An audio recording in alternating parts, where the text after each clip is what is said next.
Allahabad high court ने उत्तर प्रदेश के मदरसा act को इलीगल डिक्लेयर कर दिया था। बाद में इलाहाबाद हाई कोर्ट के फैसले के खिलाफ सुप्रीम कोर्ट में अपील फाइल हुई और आज माननीय सुप्रीम कोर्ट ने इलाहाबाद हाई कोर्ट के फैसले को सेट असाइड कर दिया है और जो मदरसा एक्ट को हाई कोर्ट ने ख़त्म किया था उसको दोबारा रिस्टोर कर दिया है। सुप्रीम कोर्ट ने यह भी कहा है कि मदरसा एक्ट केवल बच्चों तक लागू होगा, हायर एजुकेशन पे लागू नहीं होगा। हायर एजुकेशन पे जो यूजीसी की गाइडलाइन है और जो एक्ट है वो लागू होगा। लेकिन आज सबसे बड़ा सवाल जो पहले भी खड़ा हुआ था आज भी खड़ा हुआ है कि जो मदरसा चलता है ये माइनॉरिटी के अंतर्गत चलता है। आर्टिकल 29 आर्टिकल 30 में माइनॉरिटी लिखा हुआ है। आर्टिकल 29 में लिखा हुआ है कि जो माइनॉरिटी है उसको अपना रीतियों को, परंपराओं को, कस्टम को, इसको प्रोटेक्ट करने का अधिकार है। और आर्टिकल 30 में लिखा हुआ है कि जो माइनॉरिटी है उसको अपना स्कूल खोलने का अधिकार है, मैनेज और मेंटेन करने का अधिकार है। लेकिन पूरे संविधान में कहीं ये नहीं लिखा है कि माइनॉरिटी होगा कौन। भारत के किसी भी कानून में नहीं लिखा हुआ है माइनॉरिटी होगा कौन। माइनॉरिटी कमीशन एक्ट बना हुआ है लेकिन उसमें भी नहीं लिखा है माइनॉरिटी कौन है। माइनॉरिटी एजुकेशन एक्ट है उसमें भी नहीं लिखा हुआ है माइनॉरिटी कौन है। मदरसा एक्ट बना हुआ है उसमें भी नहीं लिखा हुआ है माइनॉरिटी कौन है। माइनॉरिटी राष्ट्रीय स्तर पे देखा जाएगा कि राज्य के स्तर पे देखा जाएगा कि जिले के स्तर पे देखा जाएगा, आज तक ये भी डिसाइड नहीं हुआ है। माइनॉरिटी 1% वाला कहलाएगा या 0.5% वाला कहलाएगा, ये भी डिसाइड नहीं हुआ है। और बिना माइनॉरिटी को डिफाइन किए, बिना माइनॉरिटी को आइडेंटिफाई करने की गाइडलाइन बनाए माइनॉरिटी कमीशन भी चल रहा है, माइनॉरिटी अफेयर मिनिस्ट्री भी चल रही है, मदरसा भी चल रहा है, जामिया को भी माइनॉरिटी यूनिवर्सिटी घोषित कर दिया, अलीगढ़ को भी माइनॉरिटी यूनिवर्सिटी घोषित कर दिया। माइनॉरिटीज़ के नाम पे 300 योजनाएं चल रही हैं। केंद्र सरकार की अलग योजनाएं चल रही हैं, राज्य सरकार की अलग योजनाएं चल रही हैं। माइनॉरिटी का अपना वक्फ बोर्ड भी चल रहा है, माइनॉरिटी का अपना वक्फ ट्रिब्यूनल भी चल रहा है। और माइनॉरिटी कौन है आज तक डिसाइड नहीं हुआ। इसीलिए मैंने सुप्रीम कोर्ट में PIL फाइल करके मांग किया है कि सबसे पहले आप माइनॉरिटी को डिफाइन करिए। यूएन की जो डिफिनीशन है वो कहती है, डिफिनीशन, एनी ग्रुप और community which is socially, economically, politically non dominant and inferior in population less than 1%। यानी ऐसा समूह, ऐसा ग्रुप जिसका कोई सामाजिक वजूद न हो, जिसका कोई आर्थिक वजूद न हो, जिसका कोई राजनीतिक वजूद न हो और संख्या में नगण्य हो, 1% से कम हो, पॉइंट में हो, उसको कहते हैं माइनॉरिटी। और भारत में जो कम्युनिटी 1/3 लोकसभा क्षेत्रों में डिसाइड करती है कौन जीतेगा कौन हारेगा, वो भी माइनॉरिटी बनी हुई है। जो कम्युनिटी 1/3 विधानसभा क्षेत्रों में ये डिसाइड करती है कौन जीतेगा कौन हारेगा, वो भी माइनॉरिटी बनी हुई है। खुद भले नहीं जीत पा रहे लेकिन भविष्य सांसद का भविष्य तय करते हैं कि कौन जीतेगा कौन हारेगा, जिसको मिल वोट दे देते हैं वो सांसद बन जाता है।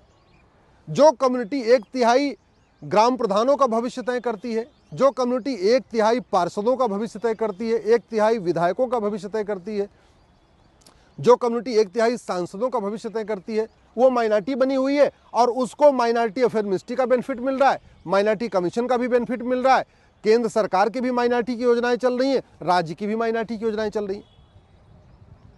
भाई अरब की जनसंख्या 3 करोड़ है और वो माइनॉरिटी नहीं है, और भारत में जो कम्युनिटी 30 करोड़ है वो माइनॉरिटी बनी हुई है। आखिर ये कब तक चलेगा? आज ही जो फैसला आया सुप्रीम कोर्ट का, जिसमें उन्होंने मदरसा एक्ट को लीगल डिक्लेयर किया है, हाई कोर्ट के फैसले को पलटा है, वो इसलिए किया है क्योंकि आर्टिकल 29, 30 में लिखा तो है माइनॉरिटी स्कूल खोल सकते हैं, लेकिन आज तक ये नहीं कहीं लिखा हुआ है माइनॉरिटी 1% से कम होगा। जैसे ही माइनॉरिटी को हम डिफाइन कर देंगे कि माइनॉरिटी की जनगणना राज्यवार होगी। राज्यवार में इसलिए कह रहा हूँ क्योंकि जो लिंग्विस्टिक माइनॉरिटी है, जो भाषाई अल्पसंख्यक है, उसको भी हम राज्यवार ही कैलकुलेट करते हैं। तो पहली बात तो पैरामीटर लिंग्विस्टिक माइनॉरिटी और रिलीजियस माइनॉरिटी का एक होगा। अगर आप लिंग्विस्टिक माइनॉरिटी को राज्यवार आप आइडेंटिफाई करते हैं तो रिलीजियस माइनॉरिटी को भी आपको राज्यवार आइडेंटिफाई करना पड़ेगा। ऐसा नहीं हो सकता है कि लिंग्विस्टिक माइनॉरिटी तो आप राज्यवार आइडेंटिफाई करेंगे और रिलीजियस माइनॉरिटी को नेशनल लेवल पे करेंगे, ये नहीं हो सकता। चाहे वो भाषाई अल्पसंख्यक हो या मजहबी अल्पसंख्यक हो, आपको पैरामीटर एक ही रखना पड़ेगा। दूसरा, क्या पूरी दुनिया में जितने भी भाषा बोलने वाले हैं, 6500 भाषाएं दुनिया में बोली जाती हैं, और उसमें से लगभग 1000 भाषा बोलने वाले भारत में रहते हैं। क्या उनको हम लिंग्विस्टिक माइनॉरिटी का दर्जा दे सकते हैं क्या? ऐसे दुनिया में 1100 रिलीजन है कुल मिला के, क्या हम सभी रिलीजन को भारत, और उसमें से 100 से ज़्यादा भारत में रहते हैं, क्या हम उन सभी 100 को रिलीजियस माइनॉरिटी का दर्जा दे सकते हैं क्या? आखिर यहूदी को माइनॉरिटी का दर्जा क्यों नहीं मिलना चाहिए? बहाई को माइनॉरिटी का दर्जा क्यों नहीं मिलना चाहिए? जो कम्युनिटी 0.1% है, 0.2% है, पूरे देश में 50,000 है या पूरे देश में 10,000 है, 5,000 है, उसको माइनॉरिटी का दर्जा मिलना चाहिए। जो कम्युनिटी 30 करोड़ है या 25 करोड़, उसको माइनॉरिटी का दर्जा थोड़ी दिया सकता है। दुनिया के 150 देश ऐसे हैं, 150 देश जिनकी जनसंख्या 3 करोड़ से कम है, और यहाँ 30 करोड़ जिसकी जनसंख्या, वो भी माइनॉरिटी बना हुआ है। तो और चूंकि माइनॉरिटी डिफाइन नहीं किया है, इसलिए सुप्रीम कोर्ट और हाई कोर्ट बार बार माइनॉरिटीज के नाम पे जितने भी कानून हैं उनको वैलिड करते चले जा रहे हैं। माइनॉरिटी डिफाइन जिस दिन हो जाएगा, भारत की बहुत सारी समस्याओं का समाधान हो जाएगा। हम माइनॉरिटी के खिलाफ नहीं है। माइनॉरिटी जो हो, वास्तव में जो माइनॉरिटी हो, उसको प्रोटेक्शन मिलना चाहिए। उसको भी अपना त्यौहार मनाने का, अपने रीति रिवाज मनाने का, अपने परंपरा मनाने की छूट मिलनी चाहिए। जो वास्तव में माइनॉरिटी अल्पसंख्यक हो, उसको अपना स्कूल खोलने का भी अधिकार होना चाहिए। यहूदी हैं, बहाई हैं, और भी भारत में लोग रहते हैं, कोई 5,000 है, कोई 10,000 है, कोई 15,000 है, ठीक है, उसको भी अपना स्कूल खोलने का अधिकार होना चाहिए। लेकिन बाकी लोगों के लिए तो बिल्कुल नहीं होना चाहिए। और फिर सुप्रीम कोर्ट की 3 जजों की बेंच कह चुकी है, 3 जजों की बेंच कह चुकी है, के श्याम सुंदर वर्सेस स्टेट ऑफ तमिलनाडु वाले केस में, कि यूनिफॉर्म एजुकेशन देश के लिए ज़रूरी है।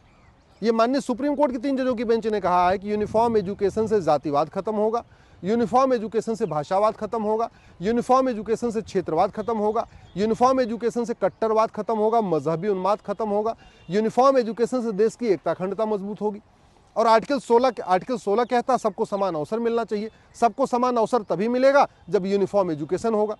दुर्भाग्यवश यूनिफॉर्म एजुकेशन पे चर्चा नहीं हो रही है, यूनिफॉर्म एजुकेशन लागू करने की बात नहीं हो रही है, माइनॉरिटी को डिफाइन नहीं किया जा रहा है। ये भी नहीं आज तक तय हो पा रहा है कि जो भारत के अंदर जो इंडियन रिलीजन है, जो भारत के अंदर मजहब पैदा हुए, भारत के अंदर जो मजहब शुरू हुए, उनको माइनॉरिटी का दर्जा दिया जाएगा, या पूरी जो विदेशों के रिलीजन उनको भी माइनॉरिटी का दर्जा दिया जाएगा। ऐसे जो भारत के अंदर भाषाएं बोली जाती हैं उनको माइनॉरिटी का दर्जा दिया जाएगा, या पूरी दुनिया की भाषाओं को माइनॉरिटी का दर्जा दिया जाएगा। मैं आप लोगों से निवेदन कर रहा हूँ, इस पर गंभीरता के साथ चर्चा करिए, सांसदों विधायकों से मिलिए, उनसे बात करिए और उनसे पूछिए कि माइनॉरिटी को परिभाषित क्यों नहीं कर रहे हैं, माइनॉरिटी को आइडेंटिफाई करने की गाइडलाइन क्यों नहीं बना रहे। अरे माइनॉरिटी 1% से कम होना चाहिए, माइनॉरिटी 15%, 20% थोड़ी हो सकती है। लद्दाख में हिंदू 1% है, उनको माइनॉरिटी नहीं कहते। लक्षद्वीप में हिंदू मात्र 2% है, उनको माइनॉरिटी नहीं कहलाते। जो कम्युनिटी वहाँ 97% है लक्षद्वीप में, वो माइनॉरिटी बनी हुई है। कश्मीर में हिंदू मात्र 2% है, उनको माइनॉरिटी नहीं कहते। जो वहाँ 96% कम्युनिटी, वो माइनॉरिटी बनी हुई है। ऐसे नागालैंड है, मिजोरम है, मेघालय है, मणिपुर है, अरुणाचल है। जो कम्युनिटी 60%, 70%, 80%, 90% हो गई, वो भी माइनॉरिटी कहला रही। और वहीं दूसरी तरफ हिंदू जो 9 राज्यों में खत्म हो चुके हैं, उनको आज तक माइनॉरिटी का दर्जा नहीं मिला। हिंदू जो 800 जिलों में से 200 जिलों में खत्म हो गए, उनको आज तक माइनॉरिटी का दर्जा नहीं मिला। हिंदू 6000 तहसीलों में से 1500 तहसीलों में खत्म हो गए, उनको माइनॉरिटी का दर्जा नहीं मिला। भारत के बॉर्डर पे जो 6000 तहसीलें, उसमें से 1500 तहसीलों में हिंदू खत्म हो गए, आज तक माइनॉरिटी का दर्जा नहीं मिला। ये माइनॉरिटी मेजॉरिटी का खेल खत्म होना चाहिए। सबसे बढ़िया तरीका है इस माइनॉरिटी मेजॉरिटी के कॉन्सेप्ट को खत्म कर दे। भारत में संविधान है, सबको समान अधिकार है, एक देश एक विधान, न कोई भेदभाव, न जाति भाषा क्षेत्र के आधार पर कोई भेदभाव नहीं।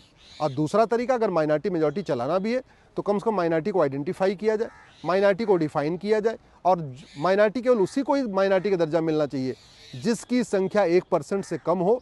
राज्यवार इसको काउंटिंग कर लिया जाए। प्रत्येक राज्य में जो 1% से कम है वो माइनॉरिटी, और जो 1% से ज़्यादा है वो मेजॉरिटी। इस फार्मूले को अडॉप्ट करना पड़ेगा, नहीं तो ऐसे लगातार फैसले आएंगे। हाई कोर्ट के अलग फैसले आएंगे, सुप्रीम कोर्ट के अलग फैसले आएंगे, और दुनिया भर के पैसा भी पब्लिक मनी भी खर्चा होता रहेगा, और माइनॉरिटी कौन है इसको डिफाइन किए बिना वो पैसा वेस्ट होता रहेगा।